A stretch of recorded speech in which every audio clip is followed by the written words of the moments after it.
السلام علیکم دوستو، اگر آپ ہمارے چینل پر نئے ہیں اور آپ نے ابھی تک ہمارا چینل سبسکرائب نہیں کیا تو چینل کو سبسکرائب کر لیں تاکہ ہر آنے والی ویڈیو کا نوٹیفیکیشن آپ تک بآسانی پہنچ سکے۔ آج ہم شروع کرنے لگے ہیں انتہائی منفرد افسانہ از قلم سعادت حسن منٹو۔ منٹو لکھتے ہیں، اس کے سارے جسم میں مجھے اس کی آنکھیں بہت پسند تھیں۔ یہ آنکھیں بالکل ایسی ہی تھی جیسے اندھیری رات میں موٹر سائیکل کی ہیڈ لائٹس، جن کو آدمی سب سے پہلے دیکھتا ہے۔ آپ یہ نہ سمجھیے گا کہ وہ بہت خوبصورت آنکھیں تھیں، ہرگز نہیں۔ میں خوبصورتی اور بدصورتی میں تمیز کر سکتا ہوں، لیکن معاف کیجیے گا، ان آنکھوں کے معاملے میں صرف اتنا ہی کہہ سکتا ہوں کہ وہ خوبصورت نہیں تھیں، لیکن اس کے باوجود ان میں بے پناہ کشش تھی۔ میری اور ان آنکھوں کی ملاقات ایک ہسپتال میں ہوئی۔ میں اس ہسپتال کا نام آپ کو بتانا نہیں چاہتا، اس لیے کہ اس سے میرے اس افسانے کو کوئی فائدہ نہیں ہوگا۔ بس آپ یہی سمجھ لیجئے کہ ایک ہسپتال تھا جس میں میرا ایک عزیز آپریشن کرانے کے بعد اپنی زندگی کی آخری سانسیں لے رہا تھا۔ یوں تو میں تیمارداری کا قائل نہیں، مریضوں کے پاس جا کر ان کو دم دلاسا دینا بھی مجھے نہیں آتا، لیکن اپنی بیوی کے پیہم اصرار پر مجھے جانا پڑا تاکہ میں اپنے مرنے والے عزیز کو اپنے خلوص اور محبت کا ثبوت دے سکوں۔ یقین مانیے کہ مجھے سخت کوفت ہو رہی تھی۔ ہسپتال کے نام ہی سے مجھے نفرت ہے، معلوم نہیں کیوں، شاید اس لیے کہ ایک بار بمبئی میں ایک بوڑھی ہمسائی کو، جس کی کلائی میں موچ آ گئی تھی، مجھے جے ہسپتال میں لے کے جانا پڑا۔ وہاں کے یویلٹی ڈپارٹمنٹ میں مجھے کم از کم 2.5 گھنٹے انتظار کرنا پڑا۔ وہاں میں جس آدمی سے بھی ملا، لوہے کی مانند سرد اور بے حس تھا۔ میں ان آنکھوں کا ذکر کر رہا تھا جو مجھے بے حد پسند تھی۔ پسند کا معاملہ انفرادی حیثیت رکھتا ہے۔ بہت ممکن ہے اگر آپ یہ آنکھیں دیکھتے تو آپ کے دل و دماغ میں کوئی رد عمل پیدا نہ ہوتا۔ یہ بھی ممکن ہے کہ آپ سے اگر ان کے بارے میں کوئی رائے طلب کی جاتی تو آپ کہہ دیتے نہایت واہیات آنکھیں ہیں۔ لیکن جب میں نے اس لڑکی کو دیکھا تو سب سے پہلے مجھے اس کی آنکھوں نے اپنی طرف متوجہ کیا۔ وہ برقع پہنے ہوئے تھی مگر نقاب اٹھا ہوا تھا۔ اس کے ہاتھ میں دوا کی بوتل تھی اور وہ جنرل وارڈ کے برآمدے میں ایک چھوٹے سے لڑکے کے ساتھ چلی آ رہی تھی۔ میں نے اس کی طرف دیکھا تو اس کی آنکھوں میں جو بڑی تھیں، نہ چھوٹی سیاہ تھیں نہ بھوری، نیلی تھیں نہ سبز، ایک عجیب قسم کی چمک پیدا ہوئی۔ میرے قدم رک گئے، وہ بھی ٹھہر گئی۔ اس نے اپنے ساتھی لڑکے کا ہاتھ پکڑا اور بکھلائی ہوئی آواز میں کہا، تم سے چلا نہیں جاتا؟ لڑکے نے اپنی کلائی چھڑائی اور تیزی سے کہا، چل تو رہا ہوں، تو اندھی ہے۔ میں نے یہ سنا تو اس لڑکی کی آنکھوں کی طرف دوبارہ دیکھا۔ اس کے سارے وجود میں صرف اس کی آنکھیں ہی تھیں جو پسند آئی تھیں۔ میں آگے بڑھا اور اس کے پاس پہنچ گیا۔ اس نے مجھے پلکیں نہ جھپکنے والی آنکھوں سے دیکھا اور پوچھا، ایکس رے کہاں لیا جاتا ہے؟ اتفاق کی بات ہے کہ ان دنوں ایکس رے ڈپارٹمنٹ میں میرا ایک دوست کام کر رہا تھا اور میں اسی سے ملنے کے لیے آیا تھا۔ میں نے اس لڑکی سے کہا، آؤ میں تمہیں وہاں لے چلتا ہوں، میں بھی ادھر ہی جا رہا ہوں۔ لڑکی نے اپنے ساتھی لڑکے کا ہاتھ پکڑا اور میرے ساتھ چل پڑی۔ میں نے ڈاکٹر صادق کا پوچھا تو معلوم ہوا کہ وہ ایکس رے لینے میں مصروف ہیں۔ دروازہ بند تھا اور باہر مریضوں کی بھیڑ لگی تھی۔ میں نے دروازہ کھٹکھٹایا، اندر سے تیز و تند آواز آئی، کون ہے؟ دروازہ مت ٹھوکو۔ لیکن میں نے پھر بھی دستک دی۔ دروازہ کھلا اور ڈاکٹر صادق مجھے گالی دیتے دیتے رہ گئی۔ او تم؟ ہاں بھائی، میں تم سے ملنے آیا تھا۔ دفتر میں گیا تو معلوم ہوا کہ تم یہاں ہو۔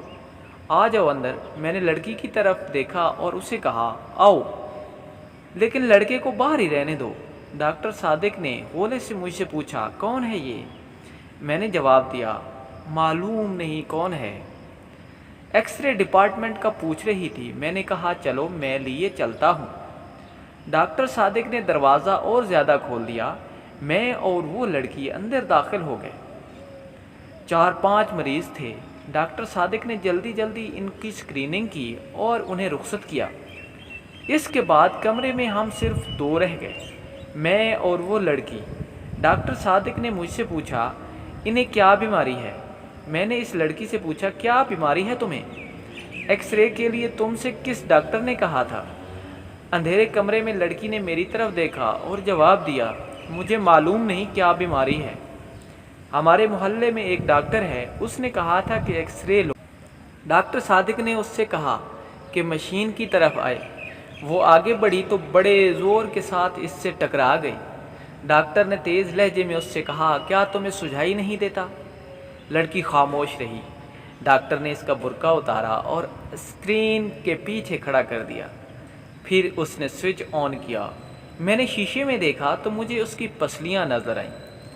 اس کا دل بھی ایک کونے میں کالے سے دھبے کی صورت میں دھڑک رہا تھا۔ ڈاکٹر صادق 5-6 منٹ تک اس کی پسلیوں اور ہڈیوں کو دیکھتا رہا۔ اس کے بعد اس نے سوئچ آف کر دیا اور روشنی کر کے مجھ سے مخاطب ہوا چھاتی بالکل صاف ہے۔ لڑکی نے معلوم نہیں کیا سمجھا کہ اپنی چھاتیوں پر جو کافی بڑی بڑی تھیں دوپٹے کو درست کیا اور برقع ڈھونڈنے لگی۔ برقع ایک کونے میں میز پر پڑا تھا۔ میں نے بڑھ کر اسے اٹھایا اور اس کے حوالے کر دیا۔ ڈاکٹر صادق نے رپورٹ لکھی اور اس سے پوچھا تمہارا نام کیا ہے؟ لڑکی نے برقع اوڑھتے ہوئے جواب دیا جی میرا نام حنیفہ ہے۔ حنیفہ؟ ڈاکٹر صادق نے اس کا نام پرچی پر لکھا اور اس کو دے دی۔